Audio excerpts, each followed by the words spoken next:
I'm gonna take these off because I just want to make sure that we can Cool. talk. Yeah. Cool. So yeah. Anyways, this is super informal. This is just a way for me to get to talk to people and have conversations because I don't talk to people at all ever. So Yeah. this is like my con. You come here and sit down with me, I can talk to you. Yeah, exactly. But no, I just wanted to bring you on and just to talk to me about your life, your career, your goals, how you've built your business. And that's pretty much it, and kind of see where this goes over the next 20, 30 minutes. So sounds good. Yeah, give me a quick little introduction, just about, who you are, where you're from, what you do. Okay. So, yeah, I'm Brad. I'm a realtor primarily here in DFW. And I say DFW because I mean DFW. Everywhere. Everywhere. Cool. Yeah, like realtors 30 years ago, they had to be like a city or area, but now, technology allows us to be everywhere. So realtor primarily, and I also do real estate investing, which takes up a healthy chunk of my time, but I've got a handful of long-term rentals across, I guess, 4 different states, and then a handful of short-term rentals as well that I think are across another 4 or 5 states. Wow. Building an empire. That's awesome. Something like that. Yeah. Something Yeah. like that. But yeah, so that's the main stuff I focus on. Married, I've got a almost 6-month-old, which has definitely been it's an adventure. Preaching to the choir there with your 4, but born and raised here, lived here. I say again, DFW, grew up in Colleyville, lived here my whole life. Went to Baylor, right? Went to Baylor. Yeah. Spent 5 years in Waco, did accounting, undergrad, grad school, just stayed there through the whole program, and then came back to DFW. Been here ever since. Did you start in real estate when you graduated from college, or what were you doing first? No. I did accounting. So I worked in audit for one of the big 4 accounting firms for about 3 years, almost 3 years. And then I left. Of course, at the time, I didn't know it was right before COVID, but it was right before COVID. Oh, timed that one pretty well then, yeah, right? It was great to leave your job right before an unprecedented pandemic. But left. And so 2020 was interesting. It was interesting for everybody. Yep. But then, it's been really great ever since. So did you start in real estate right away in 2020? 2021? Yeah. So technically I didn't become officially licensed until March of 2020. Like right before everything literally shut down. we were out of town, and I got the email for like, hey, you passed your exams from the state, here's your license, printout or whatever. And then like that day it was like, hey, everybody's going to the grocery stores and like buying up all the stuff, and like there's what was it, the paper towels, toilet paper? What was everybody buying? Yeah. And we flew in. We were coming back from Colorado. We flew in, and we were like, hey, we should probably go to the grocery store tonight.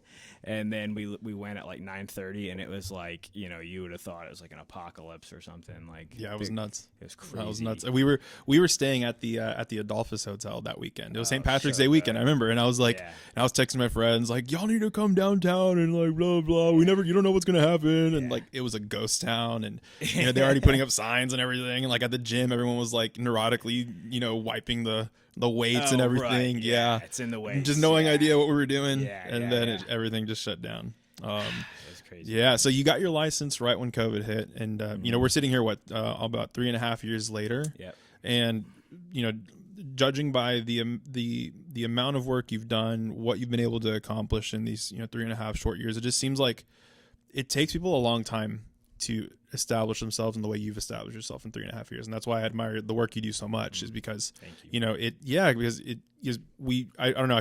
I've run into this a lot where I just make excuses like, oh, I got another day to do it. I got another week to do it. I got another month. I got another year. I got another quarter. We keep prolonging the inevitable, the success. Yeah. And it's our own fault that we add time to how long it takes to accomplish things. So what do you think has been the biggest thing that has led to you to get, towards your goals faster than what I think most people do to get to theirs?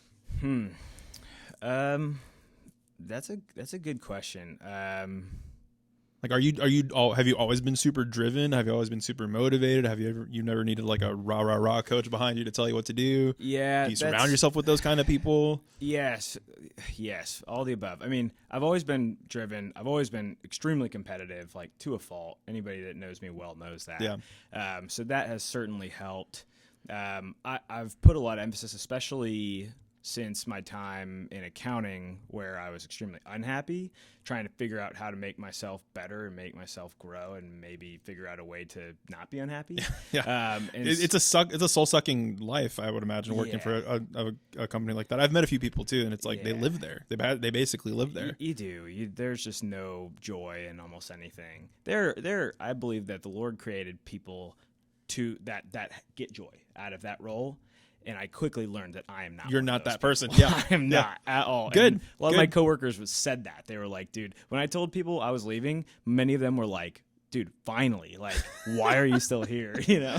Awesome. So they felt it too. Yeah. But no, I mean, like, I think mindset is really, really big. And so I think a lot of, like, I either read or read audiobooks, like a lot of stuff in the, like, what some people would dub the, like, self-help genre or whatever, but just stuff that, like, can shape your perspective and your mindset and kind of, like, guide you sometimes either easier than others towards, like, you know, what makes you happy, what drives you, like, what are you good at?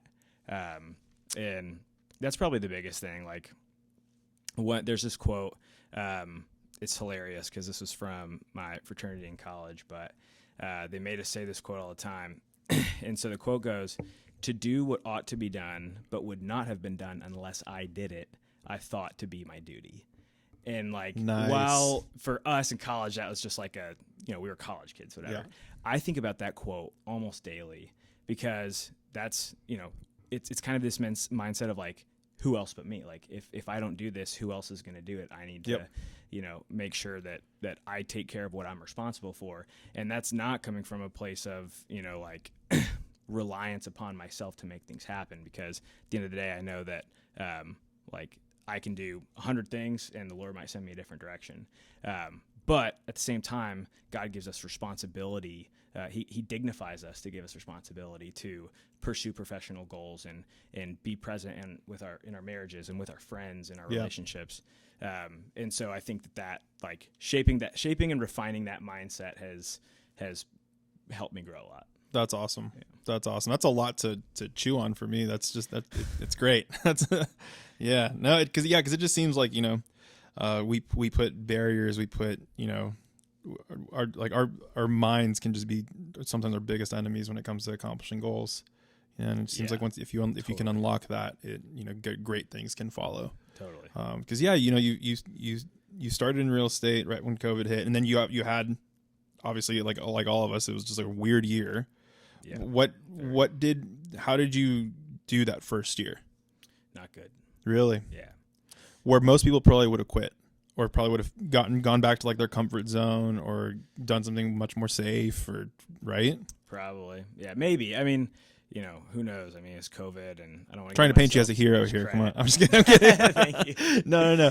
I guess what I mean is, there's you don't get traction 3 months, 6 months, a year from now, you quit. I mean, I've seen that a lot in my industry and in the creative industries where, and what I say to that is you haven't given yourself enough of a runway to take off. Mm-hmm. It's a long runway. Yeah. No, I mean, spot on. Like, you have to set good expectations about what is necessary to achieve what you want to achieve. And so, like, the same way that, like, we've had other conversations about, like, man, you have to have that runway to post content or to, build up a following and do it the right way. Unless you go viral overnight, it's not going to happen. And even if it does, a lot of those people stop caring. If later, exactly. But for us, I mean, me and my wife had a lot of conversations about it and tried to set good expectations on, like, how long might this take and what does income look like? What does work look like? Time, like, where am I? How much time am I spending at home? Stuff like that. How important was that part of the process for you to sit with your spouse and map out what the next 5-10 years are going to look like?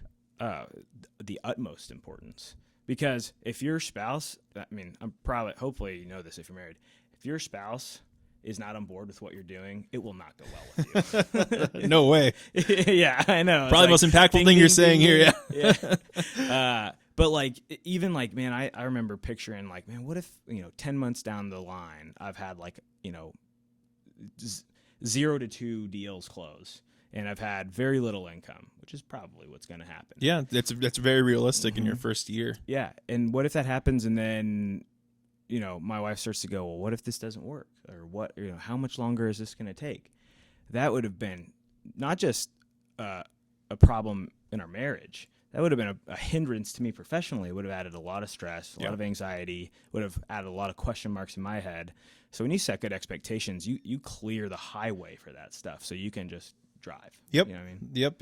Yeah, I remember, when I was when I was starting out, I'd be ecstatic where I was like, if I can get like $3,000, $2,500 this month, I will be king of the world. Like, we'll go out to dinner one night really fancy and this and that. Yeah. And just being very grateful that, that much money at the time was coming in. But I think what you said was spot on, and just about being very realistic with your expectations. Because, I run into quite a few people who say, something like Alex, I'm going to, pay you, and you're going to make me this many videos, and like by the third one, I want my phone to be ringing like crazy. Mm-hmm. And I'm just like, wait. Yeah. let me tell you what I can't do. Right. What I can do is, X, Y, Z. Mm-hmm. And just setting expectations and being very honest with yourself and very realistic with them, is a huge deal. Yeah. And especially when you can do that with, the person that you're going to be with the rest of your life too. Yes. It helps a lot. Precisely. So, yeah. When did you get your what do you have at least a story of your sort of breakthrough moment being a realtor? Like, when did it click where you were like, okay, things are going well? Like, I'm not going to rest on my laurels in any way, but like, I think I got this. Was it a transaction? Was it a situation you were in? Was it, just something just clicked for you in the middle of, building all this? I would say it was 2021. So, like I said, licensed in March 2020. Perfect timing, by the way. Great timing. Yeah. So, not a lot of people buying houses the first 1 to 3 quarters of 2020. I did, except for Alex. And it was awesome. Yeah, it was great. And it probably, in hindsight, like, I had one client in like May of 2020. Oh, cool. And that was my first client. That's great. And they still live in this house. In fact, oddly enough, I was there this morning. Oh, wow. I took them some bagels. That's awesome. They're also some of my great friends. That's awesome. They got a ridiculous, I think it was like a 2.7 interest rate. Mm-hmm. Really good deal. Their house has already gone up something like 30 or 40% in just a few years. Really good deal. So 2020, they closed, I think I had maybe 1.5 other deals. Like, I split a deal with a teammate or something like that. I was just going to ask, how do you do a half deal? Okay, that makes a lot more sense. Yeah, I think I made like less than half the income I had made at any year in my accounting job that whole year. Wow. Okay. Yeah. 2021, now when people are kind of, COVID has been combated for the most part. Right. Alternatives have been found. People are back to normal. Interest rate, people realize, whoa, interest rates are super low. We should buy a house. Also, we have all this money that we just saved, and we're getting all the stimulus money and all of a sudden. So, as it's not really a secret, the housing market just shot up, like vertical line, like insane. Well, I had spent a lot of 2020 just sitting around calling people and texting people. Awesome. And what I didn't realize was that I was just breeding these relationships. Yep. And not even in like I was just calling people, man, like, hey, what's up? Like, I haven't talked to you in a long time. Mm-hmm. And like, oh, by the way, like, yes, this is what I do now. Let me know if you ever need help. Yeah. And then I worked with a lot of those people in 2021. Yeah, because they were like, hey, thanks for reaching out 3 months ago. Mm-hmm. By the way, I want to buy a house now. Yeah, like exactly. That happened to you a lot. Oh, and I would be like surprised. I'd get a phone call and I'd be like, yeah, man, I'd love to help you. Like, and your face is like, oh my gosh, this is actually working. Yeah, exactly. And I was like, well, that's not really why I called. Yeah. But like, sweet, let's do it. Yep. Well, at the end of 2021, I made over double what I made in any year in accounting. Wow. Yeah. That's awesome. That would probably be the breakthrough to answer your question. I was kind of like, man, like, this isn't at least how I operate and like what like my mission is and our team's mission, this is going to feel really natural. It's not going to feel like work. And it didn't feel like work. It was so much fun. And like, I was like cracking up. I was like, dude, I made less than half this working 80 hours a week. Just holed up in an office somewhere. You're not around your family. You're not able to travel. You're not able to have any freedom. Exactly. Yeah. That's awesome. That's awesome. And it seems like the seeds that you planted in 2020 while you were starting out, and well, most people would probably be like, is this worth it? Is this going to pay off? I mean, it seems like you weren't even thinking about that. You're just doing what you had to do, which was call people. Yeah. Just call people and build relationships that, over time would bear fruit. Yeah. That's the idea. Yeah. That's awesome. How have you been dealing with the as we all know, and it's been perceived, the slow market in 2023, interest rates are high. What do you think a lot of the work that you put in 2020, 2021 has helped you get through that? Yes. And there's been this really interesting thing that we've noticed, we being guys I work with on my team. Yeah, Lighthouse Real Estate. Lighthouse Real Estate. Thank you for the plug. There you go. So put it in right here, right now. Yeah, right. Our most experienced team member in terms of years of experience, he talked about this a lot and about agents pre-COVID, pre-2021 boom, if you will, and then anything post the boom, which was what me and our third teammate were brought up in, right?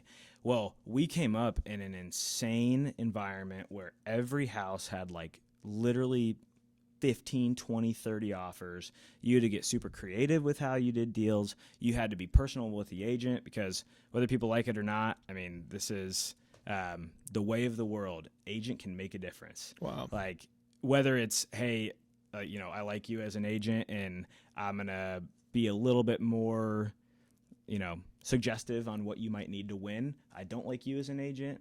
I might not be quite as friendly with you. Yeah. You can play within the rules without necessarily violating any obligations to your client or to the Texas Real Estate Commission and still do that sort of stuff. So you had to just be creative. You had to be personable. You had to learn how to really do it extremely well, or else you weren't going to succeed. Your clients weren't going to get houses. Plain and simple. And now that it's slowed down, like you're alluding to, we still operate that way, but it's a lot more effective because we aren't competing with everybody. Yeah. So now you're getting deals even faster. You're getting great deals for your clients.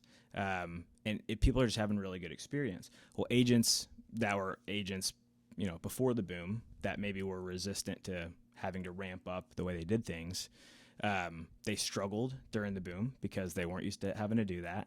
And now they're still losing to agents like us because that's all we've ever known. So even if it's maybe not 10 offers, but maybe there's 3 offers, well, we got that in the bag. Yeah, in your head, you already know. Okay, we got something. Something will make something work out of those 3. Exactly, and we'll make it happen. 3 we'll offers. make it happen we can fast. 3 offers. Exactly. Yeah, whereas some of these other agents, that might be great agents, good people that have done it for 10, 20 years. Right. They're doing it the same way they did it 10 years ago, and that just doesn't work. The world doesn't exist anymore. Yeah. Yeah. Wow. Yeah. So it worked out great that you got in when you got in because it taught you a lot of lessons that you're absolutely bringing in that are unique. Yeah. So just some final thoughts from you. Where are you going to be in the next 5 years with your real estate, with your Airbnbs, with your business?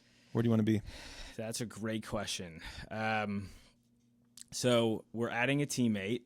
That is some new news from Lighthouse Real Estate. That's we're awesome. Adding a 4th teammate. You got the exclusive right here. You got the exclusive, yeah. Technically, all the 20 people that are going to watch this are going to care so much. Exactly, but whatever. Yeah, exactly. Technically, the formal announcement of that will be at our Christmas party, which is a big deal. We can talk about more later or another time. But probably at least one more teammate would be awesome. We don't have a model where we have everybody's on the same level. We're not making money off new teammates or anything. That's like that. awesome. We just want a group of people who are accountable and have the same mission. So probably at least one more teammate. We are undecided as to whether we want to split out into our own separate brokerage. Right now we're not, but a lot of people have asked us about that, and there are benefits to that. So potentially brokerage, but at least a bigger team. Mm-hmm.